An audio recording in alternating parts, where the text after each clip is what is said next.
Hello, Year 6, welcome back. We are on Chapter 4 of Crater Lake. So, without further ado, let's get going. Soup or blood? After about 30 minutes, I hear voices calling for me from outside the door. Come on, Lance, we're going to dinner. We all walk to the dining hall, which is in the middle of the building, a massive room with high ceilings and wooden floors. Kind of like the gym at school. There are long tables with benches on either side and a hatch where the food is served. We grab trays and queue up at the hatch, expecting to be greeted by dinner ladies wearing those fishing nets over their hair, under hats that look like they're made out of the same stuff as shower curtains. But there is only one person behind the hatch, and it's Digger. I'm towards the end of the queue, but it soon becomes clear that there is only one choice of food. Dinner is served, Digger says, when it's my turn. He dumps a bowl of tomato soup on my tray. Thanks, I say, and walk to the table to sit down with my friends. Everyone looks confused, because soup isn't generally considered a dinner food. It's the food your mum gives you in the winter when you have a cold. No. No wonder we haven't seen anyone other than Digger, I say. They've obviously all been rushing around preparing this delicious feast. I think Digger did this on his own, Chet whispers, not noticing my sarcasm because he's clearly deeply distressed. Chet is fond of his food. Maybe that's why the splatters. Maybe that's what the splatters on his clothes were, Katja says, stirring the soup around her bowl. I know soup, and I know blood, Max says, which seems like two strangely specific, unrelated fields of expertise. Those splatters were definitely blood, and this is definitely soup. I don't even think it's Heinz. Chet has tears in his eyes. It's one of those supermarket value soups. None of us are keen. Luckily, I have a stack of brownies and crisps in my room, I say, giving Chet a nudge. We'll meet up at lights out and have a picnic. Or maybe not a picnic because we're not toddlers with teddy bears, but a cooler version of a picnic. A sicknick, but not like vomit sick. Awesome, Katja says. As long as I can sneak out of my room without telling the other girls. I'm in, says Big Mac. But what if we get caught? Chet says. You can always fill yourself up on tasty tomato soup, I say. Hold on, I'll ask Digger if you can have another bowl. Chet looks at his soup. Fine, I'll do it. As his dinner is over, Digger herds us into the lounge area, where there are comfy sofas, board games, and a big TV, which is stuck on one channel no matter how hard we try to change it. I guess they don't want us watching World War Z, Max says, as we sit on the wooden floor, hoping it will be a bit cooler than the giant cushions. You'd think they'd have aircon, Chet says. It's hotter in here than it is outside. I think they do. Look at those vents, I say, pointing up at the ceiling. I slide myself across the floor on my bum so that I am directly underneath one. Guess it's not working, I say. This place gets better and better, Chet huffs, throwing his cap on the floor. I'm sure there must be some kind of legal jurisdiction about imprisoning children in these temperatures. We're not really imprisoned, are we, though? Katja says. We could get out if we really wanted to. We're not allowed, though. I heard Digger telling Miss Hock to make sure we all stayed in here. He said the paint wasn't quite dry in some areas of the centre, and he doesn't want us to get dizzy from the fumes. Too hot and bored to do anything else, we look up at the TV. There's a show about deadly animals on, and it's talking about wasps. Oh, just my luck, says Chet. There are two main subgroups of wasp, the presenter says. Solitary and... There are two main subgroups of wasp, the presenter says. Solitary and social. Social colonies are started by a queen who wakes from hibernation when it starts to get warm, builds a small nest, and creates a swarm of worker wasps to rapidly expand it. I wonder what makes the queen so special, Catcher says. Is she bigger or cleverer? Probably bossier, Big Mac says. That's the way with girls. Catcher thumps him in the arm. If the nest is disturbed, the social wasps release a pheromone, which drives their fellow wasps into a stinging frenzy.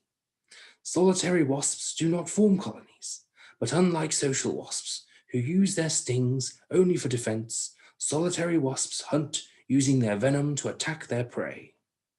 Chet shudders and rubs his ear. So there are nice little worker wasps and nasty big hunter wasps.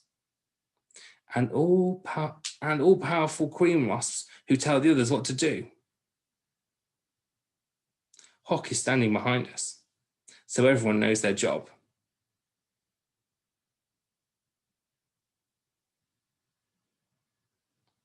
And all-powerful queen wasps who tell the others what to do.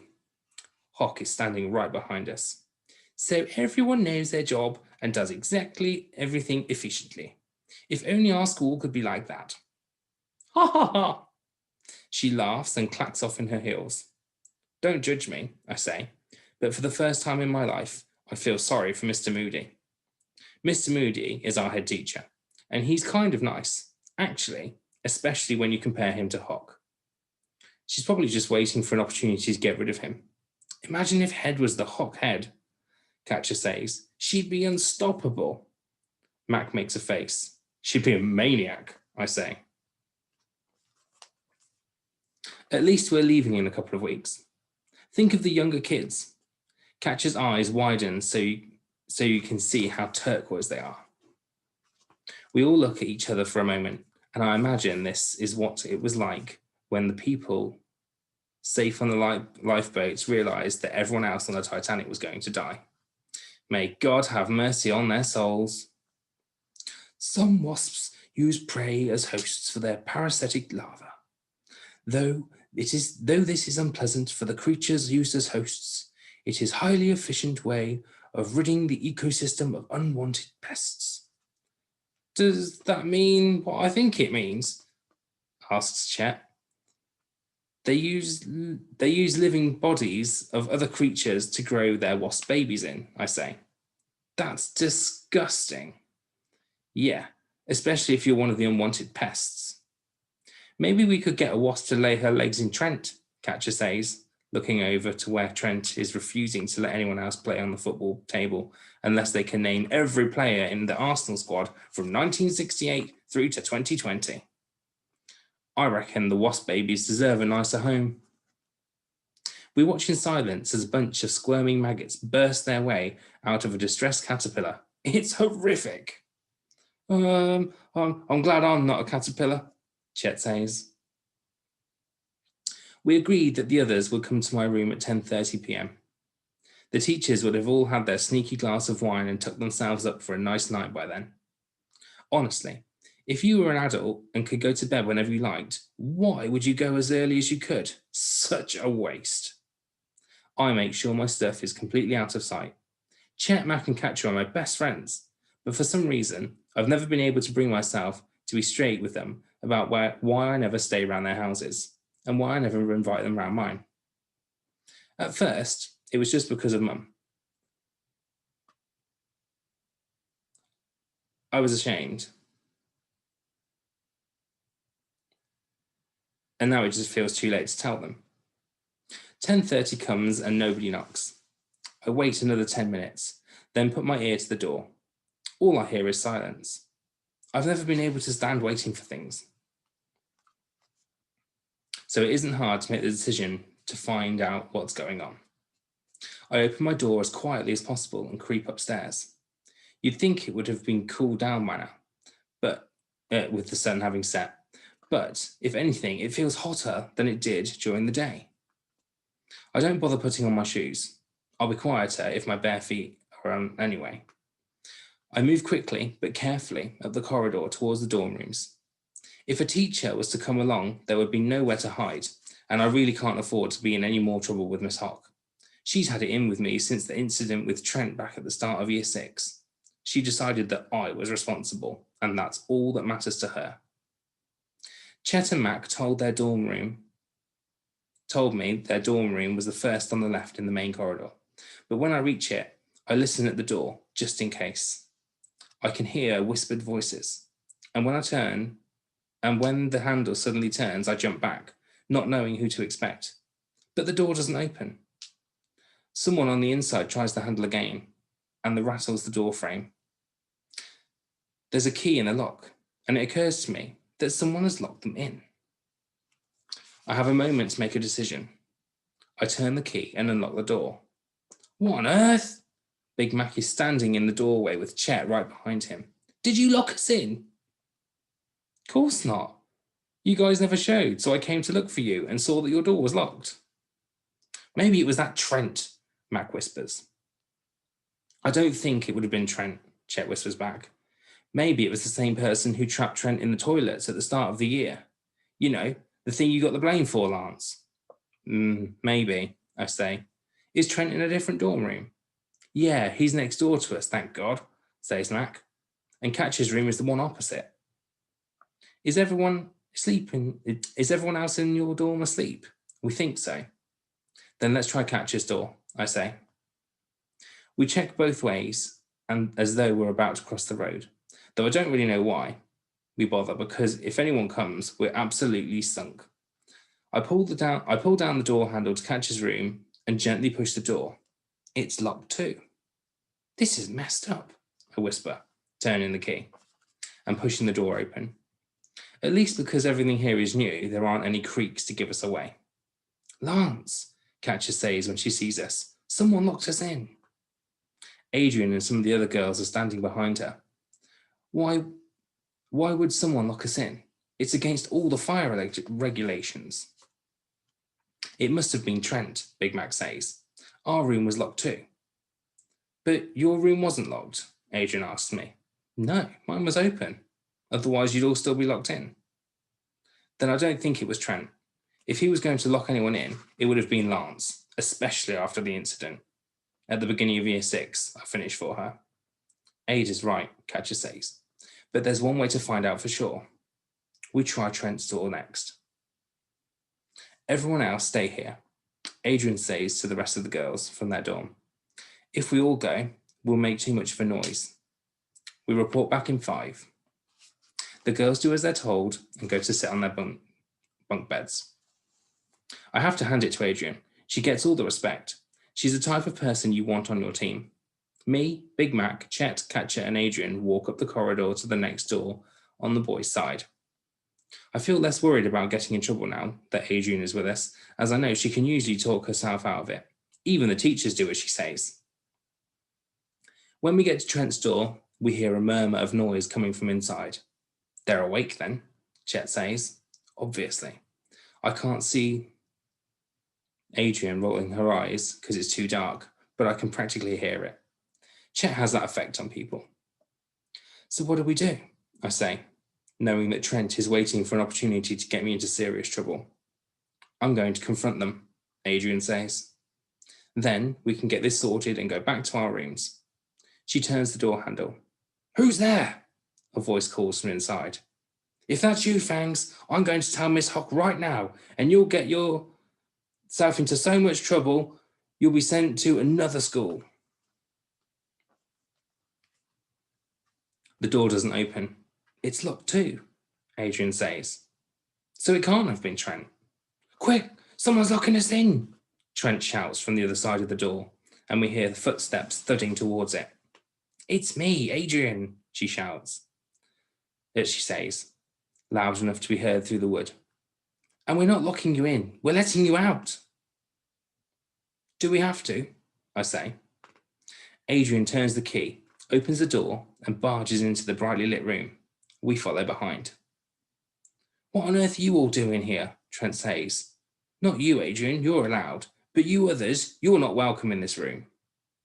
There are 6 boys in Trent's room, including him, and they are all awake. There are cans of Coke and sweet wrappers all over the floor. Ah, a sicnic, I say, and Chet nods and looks hungrily at the sweets. Just shut up a minute, Trent, Adrian says. We have a problem and we need to work together. What problem? Did Chummy and Fang make a mess?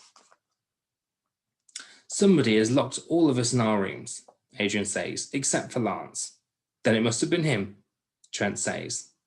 We all know he has a previous when it comes to false imprisonment.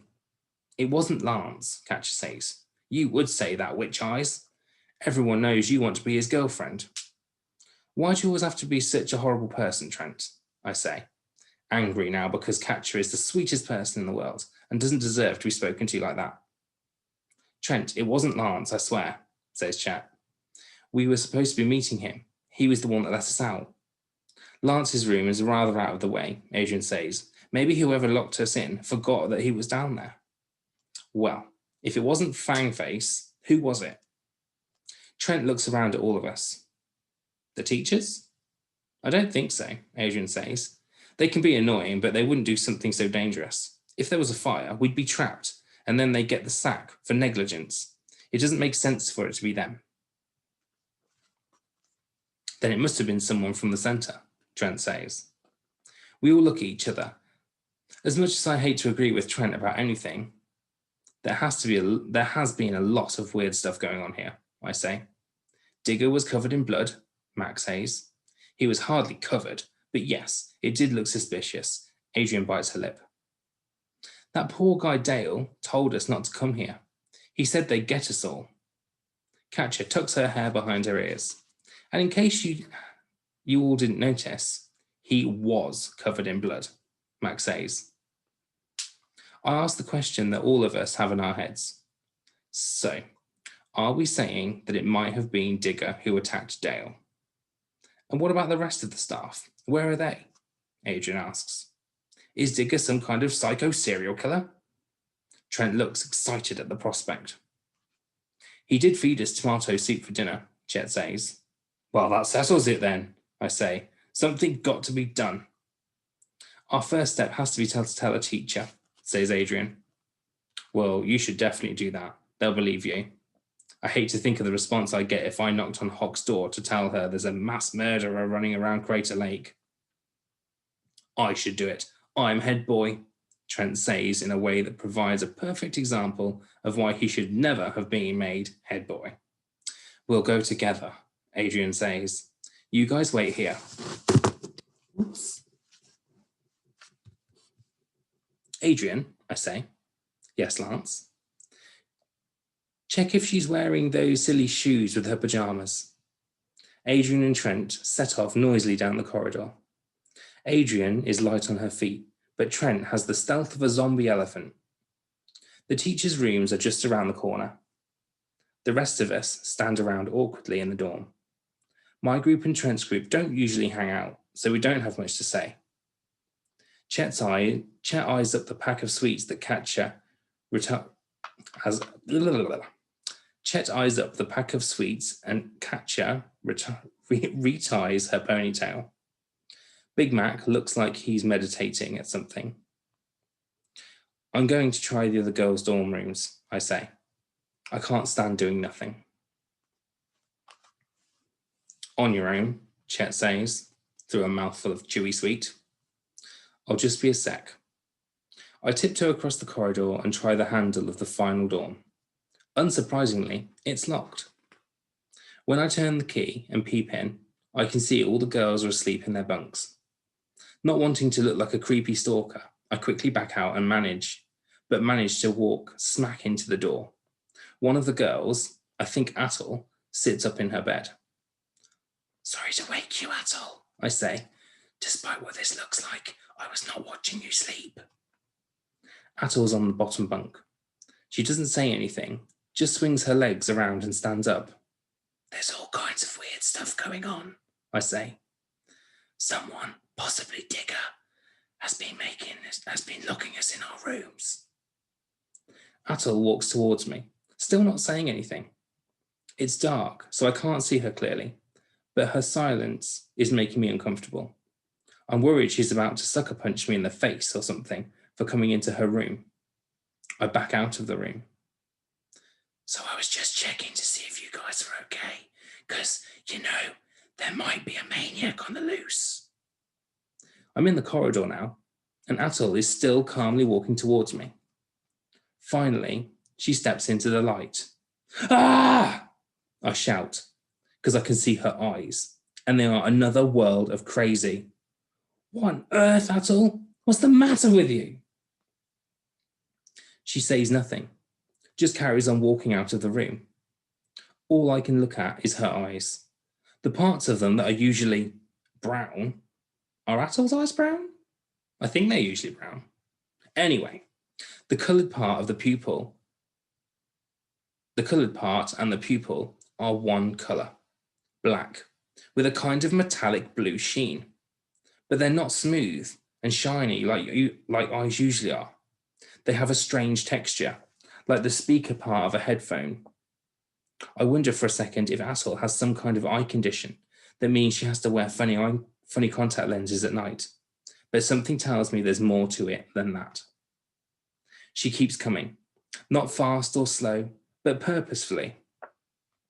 I think she's going to grab me or push me, but she just walks straight past me and heads down the corridor, like she's got somewhere to be. Miss Hock's room is locked, Adrian says as she and Trent return from their recon mission. So is Mr. Tompkins and Miss Rani's. Should we wake them up? Did you see that? I say. Did you see Atul? She's asleep, isn't she? Adrian says. No. She's awake, suffering from a major case of crazy eye. What do you mean? Where is she? Adrian turns round, but Atul has already disappeared down the corridor. She woke up, and there was something the matter with her. Her eyes were all buggy and crazy, and she acted like I didn't even exist, like a sleepwalking wasp person. I know I sound insane. This has all been you, hasn't it, Fangs? Trent looks angry and happy at the same time. Being offensive and ripping people apart are his favourite things after all. You set this whole thing up to prank us. I did not, I say. Whatever this is way bigger than anything I could pull off. Liar! Trent shouts and shoves me into a wall. Lance isn't a liar. Chet comes running from the dorm room, shoving handfuls of sweets into his pockets. He always tells the truth. As much as I appreciate Chet sticking up for me, I feel a bit guilty because technically I don't always tell the truth. If he says Atul had buggy eyes, then she did, Chet says. Find her and prove it then, says Trent. The noise from our argument has woken the other girls from Atul's dorm over Trent's shoulder. I see them sit up, swing their legs around and get out of bed at the exact same time. And I'm kind of happy and scared simultaneously, because I know everyone's going to believe what I've been saying about Atul. But also, there are now 6 bug-eyed girls zombieing walking around the centre. What on earth? Adrian says. She flattens herself against the wall next to me. Chet's mouth drops open and a pink chewed up blob of sweet falls out onto the floor. What's wrong with you freaks now? Trent glares at us, just as Katja and Big Mac come into the corridor with the rest of the boys from Trent's room. Adrian grabs Trent's shoulders and turns him to face Lily, Simran, Tallulah, Midge and Ella as they emerge from the dark room and walk in single file down the corridor. What the heck is wrong with their eyes? Trent spits as he talks. Like I said, they've gone buggy, I say. Their irises and pupils are like wasps. Wasps' eyes, Adrian says. What are they doing? Trent says. Why don't we ask them? Katja runs up behind Ella and taps her shoulder. Hey, Ella, are you okay? But Ella completely ignores her. Where are you going? Asks Katja, walking alongside her. What are you doing? Ella turns her head to look at Katja with her insect eyes and says one word only. Work. Then she turns her head again and follows the others. Did she just say work? Adrian says, as Katja jogs back to where they were standing, glued to the spot. Katja nods. Well, This situation seems to be escalating quickly, I say. We need a crisis meeting to discuss what we know and what we need to know, Max says. We need a plan. I think we'd better wake the teachers, Adrian says, turning towards their rooms. Wait, I say. Whatever happens to the girls happened to them while they were asleep. The teachers are asleep. What if they've gone crazy-eyed buggy too? What if whoever locked us in our rooms wanted this to happen? We need to be prepared. What will we do without the teacher's help? We'll be all alone and in danger, Chet says. We're just kids. We don't know how to deal with a situation like this. Just calm down, Chet. Look, the worst case scenario is that the teachers have also, bugged out. Adrian says, although not ideal, it isn't the end of the world. They're not harmful, are they? Just aesthetically peculiar and focused on some job they have to do. That's true, I say. And just kids is a bunch of trash that adults spout to make us think that we can't manage without them. It's all about keeping themselves at the top of the chain. We're actually faster, braver, and smarter than they are, especially in situations like this. Well, some of us are, Max says, wiggling his eyes towards Trent. We'll be fine if we think logically, says Adrian, and stick together. Katja puts her arm through Chet's. She's always kind like that. So, we'll go as a group to the teachers' rooms and be ready for whatever is waiting for us. Agreed? I look around at the others. Chet, Mac, Katja, and Adrian nod. Trent and the others huff and look away, but don't argue, so I'm taking that as an agreement. As a unit, we move down the corridor towards the teachers' rooms. Our first stop is Mr. Tompkins. He's the nicest, so it'll ease us in gently. I unlock his door, think about entering, but decide to knock loudly instead. Mr. Tompkins, Adrian calls. We're sorry to disturb you, but we appear to have a situation on our hands. I raise my knuckles to knock again, but I hear movement in the room. So I take a step back and watch as the door handle moves down and the door swings open slowly. Oh dear, Katja says, as Mr. Tompkins walks towards us, his man bun wonky and his eyes extremely buggy. Big Mac, who is Mr. Tompkins' favourite and almost as tall as him, grabs Tompkins' arm and shakes him. We need your help, Mr. Tompkins.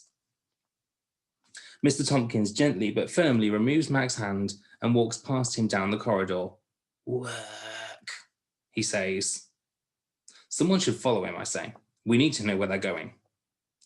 Don't look at me, Trent says. I'm too young to die. How team-spirited of you, Trent, Adrian says. I'll go. I'll go with you, says Big Mac. Report back to Trent's dorm in 10 minutes, I say. Roger that, Big Mac smiles, and he and Adrian run after Mr. Tompkins. I think Maxim has a crush, Katja whispers to me. Honestly, girls do think about the strangest things. I can't believe that Mac would potentially jeopardize a scouting mission with flirting. Miss Rani next, I say, and we knock on her door. Miss Rani, I call, but there's no reply. We'll have to go in, Katja says. You better go in then. I don't feel comfortable going and seeing Miss Rani in her nightclothes. Katja takes a deep breath, opens the door, and walks in through the room. Miss Rani, wake up, please. In the dim light, I see her gently shake the shape nestled under the sheet of the bed. Then she gasps and runs back. Abort, she says. She's one of them. Miss Rani does the same thing as all the other bugs. For a situation that has been shocking 10 minutes earlier, I was finding myself growing rather bored of all the starry-eyed, bug-eyed walking. On to Hock, my arch nemesis. We move along the hall to Hock's room, expecting a repetition of the knock, wait, be confronted by a bug-eyed space cadet sequence. Hock's door isn't locked, I say. In fact, It's wide open. But it was locked a few minutes ago, Adrian says. Catcher looks at me nervously. We both peer into the room. Everything's where it should be, except for Hawk. She's gone. That is the end of chapter 4. So I hope you'll join me for chapter 5, which is called Preparing for Action. Join me next time for the next chapter of Crater Lake. Goodbye.